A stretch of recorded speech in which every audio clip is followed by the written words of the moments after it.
तसव्वुर करें एक ऐसी दुनिया का जहां नक्शे कलम से नहीं बल्कि बारूद और खून से दोबारा लिखे जा रहे हों। वो पेशन गोइयां जो सदियों तक सिर्फ पुरानी किताबों के औराक में दबी थीं, आज वो सैटेलाइट तस्वीर और न्यूज़ हेडलाइंस बनकर हमारे सामने खड़ी हैं। क्या ये महज इत्तेफाक है कि जब दुनिया एटमी हथियारों की बात कर रही है, तब कुछ ताकतें हजारों साल पुराने ग्रेटर इसराइल के ख्वाब को हकीकत बनाने के लिए बसात बिछा रही हैं?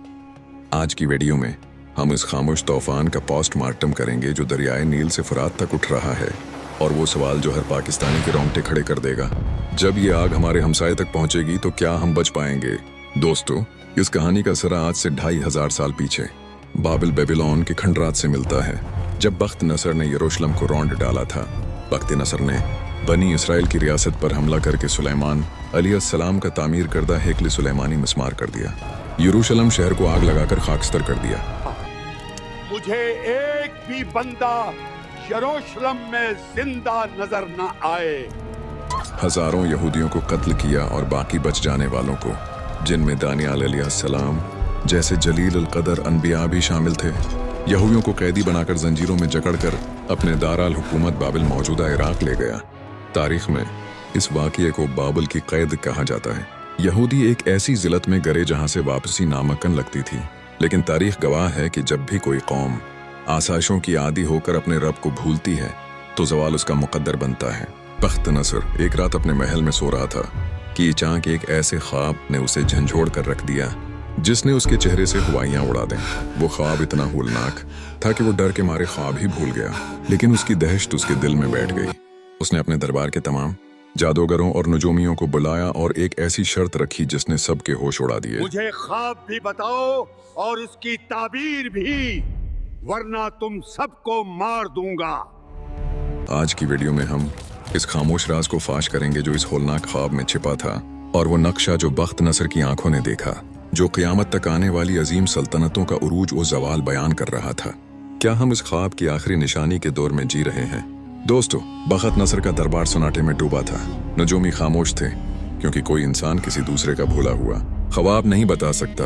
मौत का साया दरबार पर मंडला रहा था कि तब एक नौजवान जिसे बख्त नसर यरूशलेम से जंजीरों में जकड़ कर लाया था, सामने आया। वो कोई आम इंसान नहीं, वो अल्लाह के जलील अल कदर नबी हजरत दानियाल अलैहिस्सलाम थे। उन्होंने अल्लाह के हुक्म से बख्त नसर के सामने खड़े होकर वो ख्वाब बयान किया, जिसे सुनकर बख्त नसर की आंखें फटी की फटी रह गईं।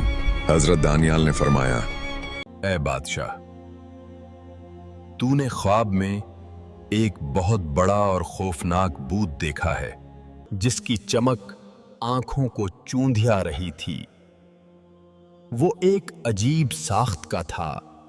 उसके पांव आधे लोहे और आधे मिट्टी के थे, टांगे लोहे की थीं, पीठ और राने पीतल से बनी, सीना और बाजू चांदी के थे, जबकि बद का सिर खालिस सोने का था।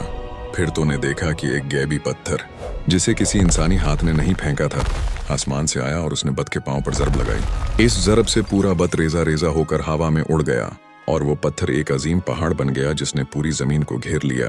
बख्त नसर हैरान रह गया। ए पैगंबरे खुदा,